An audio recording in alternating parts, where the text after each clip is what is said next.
ब्रिजमोहन योग केंद्र में कैसे हम रोगों से अपने आप को मुक्त कर सकें, आज़ाद कर सकें, स्वतंत्र हो सकें। क्योंकि यह जो योग की जो यात्रा है बहुत अनंत यात्रा है।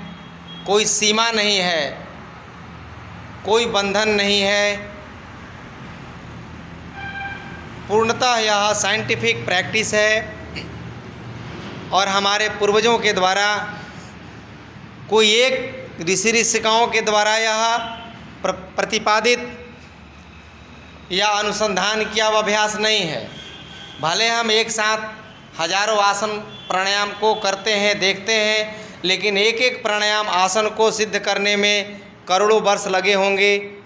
करोड़ों ऋषि महात्माओं ने अपने जीवन को अर्पित करके इस फार्मूले को, इस अभ्यास को अपने जीवन में लाया होगा और वो सब आज हम लोगों को इकट्ठे प्राप्त हो रहा है।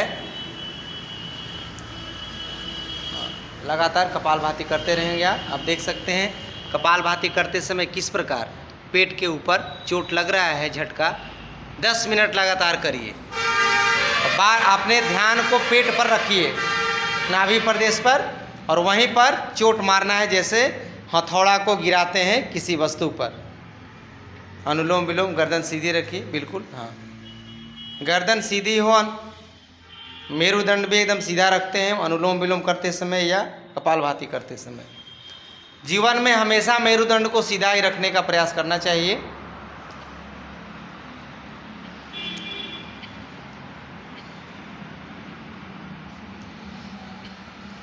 हर हर महादेव का जाप, हरे कृष्ण हरे राम का जाप करना है। कीर्तन के साथ करिए, भजन के साथ करना होगा आपको। और अंदर ही अंदर कीर्तन करते हुए नर्तन भी करना है, क्योंकि जब हृदय का तार जब झंकृत होगा तो हमारे मन मयूर नाचने लगते हैं। अनुलोम विलोम का प्रैक्टिस।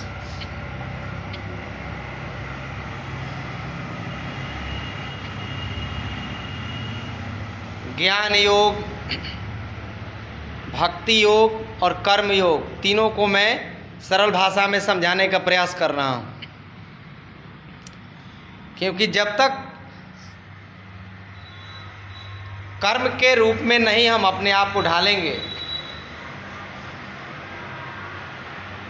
तब तक हमें कोई विशेष फायदा नहीं हो पाता है। लगातार करेंगे, शरीर को सीधा रखेंगे, प्रयास करना है कि एक ही हाथ से मैं करूं 10 मिनट लगातार। शुरू में यदि बाँह भर जाए, हाथ थक जाए तो भले हाथ को चेंज करना है, लेकिन आपको नहीं चेंज करना है। ऐसी आदत या ऐसा अभ्यास बनाना है आपको। करते जाइए लगातार। सांसों को देखिए, इसमें बाएं नासिका से सांस ले रहे हैं, दाहिने नासिका से सांस को छोड़ रहे हैं, पुनः दाहिने नासिका से सांस भरते हैं और बाएं से छोड़ते हैं। लगातार इस क्रिया को करते रहेंगे। 5 मिनट के बाद ये प्रारंभ होता है। अभी मात्र 3 मिनट हुआ है, क्योंकि मन बहुत चंचल है और उसकी चंचलता के आगे हम हार जाते हैं। वो इतना चंचल है कि उसको ज़बरदस्ती तो रोका ही नहीं जा सकता है। उसे प्रेम पूर्वक मन को समझा करके नियंत्रित किया जा सकता है। उसे लगाम के साथ नियंत्रित किया जा सकता है। जैसे घोड़े को सारथी केवल रस्सी को पकड़े रहता है और वो भी रस्सी शुरू में ढीला रखना पड़ता है, नहीं तो जैसे ही रस्सी को टाइट करिएगा तो घोड़ा उछाल मारेगा, इधर उधर भागेगा, सवार को गिरा देगा। वही हाल है मन का जो गति है, मन की उपमा घोड़े से दी गई है। जैसे आवाज़ नहीं निकालिएगा अनुलोम विलोम करते समय, बहुत धीरे धीरे करना है, एकदम शांत होकर के अभ्यास करिएगा, श्रद्धा के साथ करना है।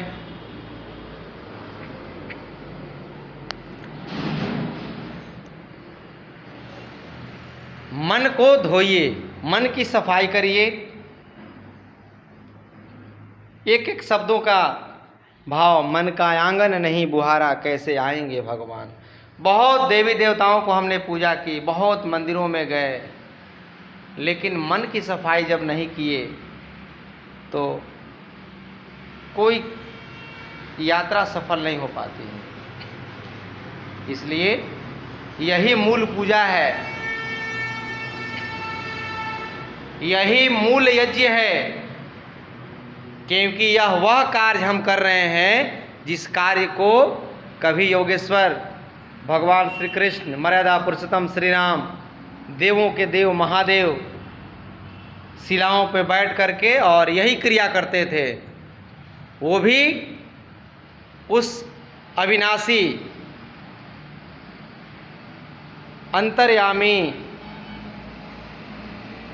निरंकारी परमात्मा का सब लोग ध्यान किया करते थे, क्योंकि परमात्मा का कभी जन्म नहीं होता है, वो अजन्मा है, शाश्वत है, नित्य है,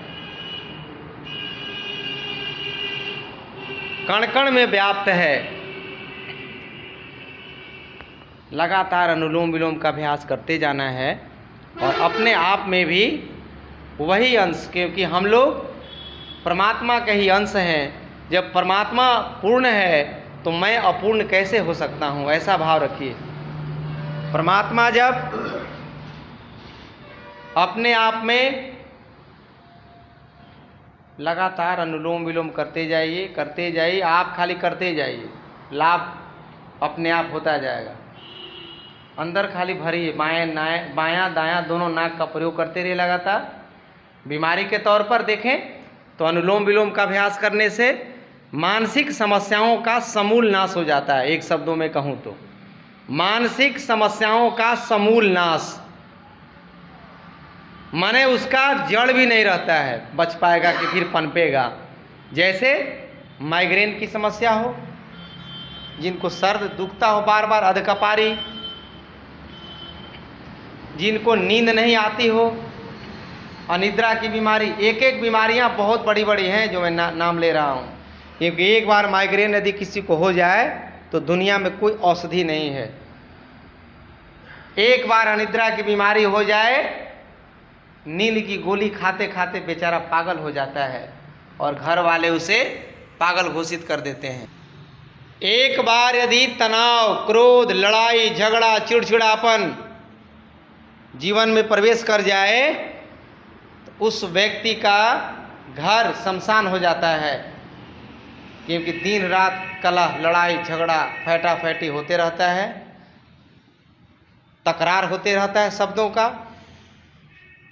और उस परिवार में, उस घर में उसका असर आने वाली पीढ़ियों पर पड़ता है। यदि उस परिवार में यदि कोई बच्चा माँ के पेट में है तो गर्भावस्था से ही वो संस्कार सीख लेता है, लड़ाई झगड़ा, मारपीट, क्योंकि जो हम सोचते हैं माँ बाप वही बच्चों पर प्रभाव पड़ता है।